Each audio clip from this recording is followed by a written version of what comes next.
Internationale forskere har fundet spor af sprængstoffer i ruinerne af World Trade Center. I en ny videnskabelig artikel får det forskerne til at konkludere, at det formentlig ikke var sammenstødende med de to kaprede fly, der i 2001 fik World Trade-tårnene til at kollapse. Så vender vi blikket imod 9/11, det store angreb i New York. Det var nemlig formentlig ikke sammenstødet med de to kaprede fly, der i 2001 fik de to tvillingetårne til at kollapse. Det konkluderer i hvert fald en netop offentliggjort videnskabelig artikel. Internationale forskere har gjort fund af sprængstoffet nanotermit i ruinerne af de sammenstyrtede tårne, og sprængstoffet kan ikke stamme fra de to fly.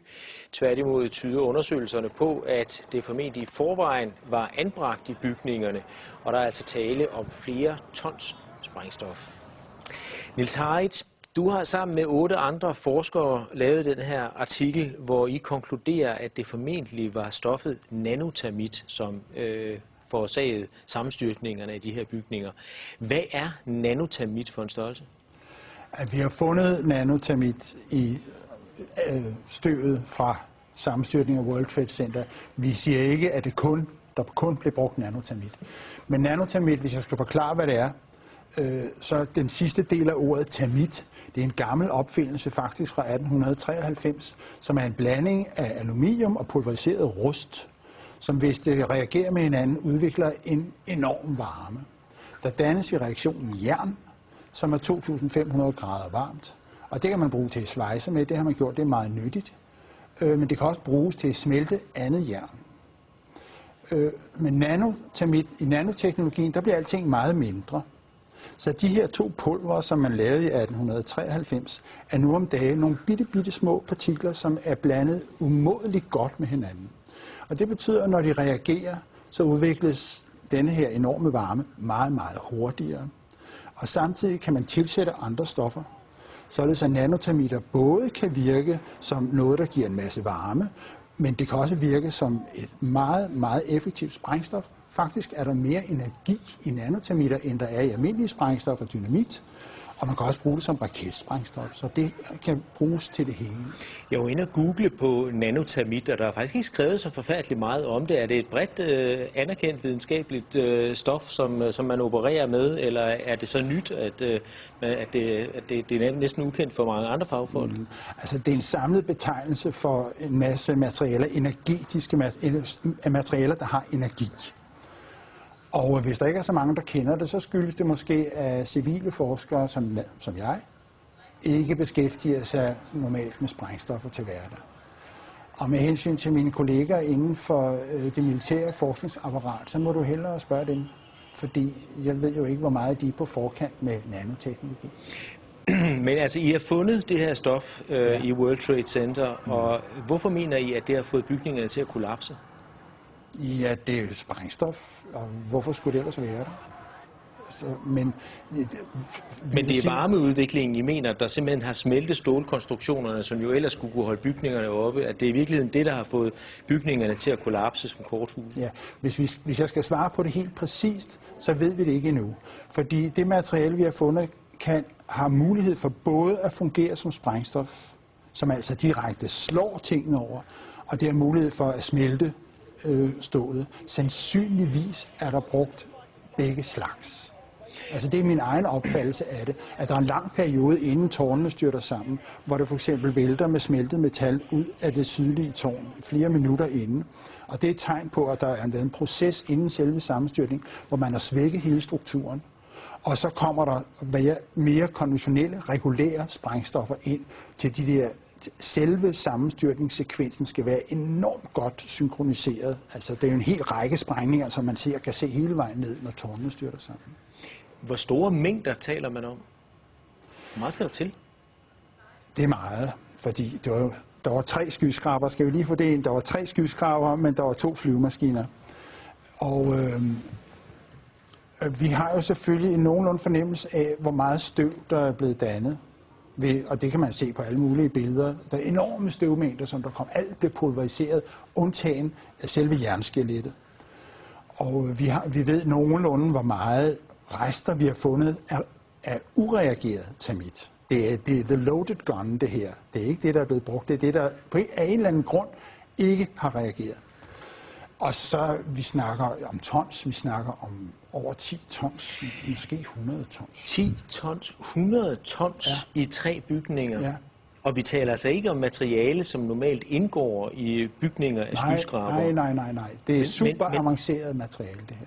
Men hvordan placerer man sådan noget i skyskrabere på alle etagerne? Altså hvordan man får det ind? Ja. På paller. Ja, det vil jeg da. Altså, hvis jeg skulle transportere de medier, ville jeg da køre det ind på paller. Fast en lastbil, og så køre det ind på paller. Hvorfor har man ikke opdaget det noget før? Eller før? Hvem skulle opdage det? I Portland for eksempel, altså at man kører rundt med 10-100 tons nanotermit, som man placerer på etagerne i store sække, eller jeg ved ikke, hvad man gør. Altså, det undrer mig bare, at man ikke har opdaget det. Jamen, det spørgsmål skal du jo som journalist stille til det firma, som stod for kontrollen, for sikkerhedskontrollen i World Trade Center. Men I er i hvert fald ikke i tvivl om, at materialet har været der? Ja, det er sådan videnskab. Du kan ikke rigtig snyde det, at vi har fundet det. Og det er ureageret termit. Hvilken modtagelse har jeres artikel fået rundt omkring i verden? Altså det er jo helt ny viden for mig også. Ja. Nu udkom den altså i fredags, så det kan vi ikke rigtig sige endnu. Men der er ikke så stor nyhedsværdi i det her, som du måske tror. Fordi at de 3 skyskrabere blev revet ned, det er der 100.000 vis af mennesker over hele verden, der ved. Fordi det har været krystalklart længe af mange andre grunde, end jeg kommer med her. Det her, det er kun det sidste søm i kisten. Altså, fordi, som sagt, det er ikke the smoking gun, det her, det er the loaded gun. Og antallet af mennesker, som indser, at World Trade Center bliver revet ned, de vokser med tusindvis om dagen. Det er ikke noget, du bare sådan kan stoppe, så det skal nok komme. Hvordan kan det være, at man ikke har opdaget, at der har været nanotermit i bygningerne tidligere? Altså, vi har jo snart 10-års jubilæum på terrorangrebet, og det kan jo egentlig undre, at man ikke har fundet det tidligere. Altså i støvet, mener du? Ja. Det blev fordi det er lidt tilfældigt, at der også er en, der kiggede på støvet i et mikroskop, og det er sådan nogle små røde chips, altså de største er millimeter og ned efter. Så de allerstørste kan du se med det blotte øje, men langt de fleste af dem skal du altså have et mikroskop frem for at finde.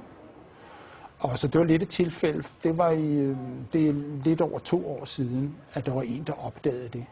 Og den videnskabelige artikel, som du refererer til her, og som udkom i fredags, den har været 1,5 år undervejs. Det er en meget omfattende artikel, det er meget grundigt arbejde, og det laver man ikke fra den ene dag til den anden. Men du har arbejdet i flere år, fordi det her, det har undret dig? Ja, over 2 år faktisk. Det var da jeg så bygning 7, som er den 3. skyskraber, styrte sammen. Da jeg så den første gang, fordi den styrtede ned 7 timer efter tårnene. Og der var altså kun 2 flyvemaskiner. Så når man ser sådan en bygning på 47 etager, 186 meter høj, styrte sammen på 6,5 sekunder, og man er naturvidenskabsmand, så tænker man, what?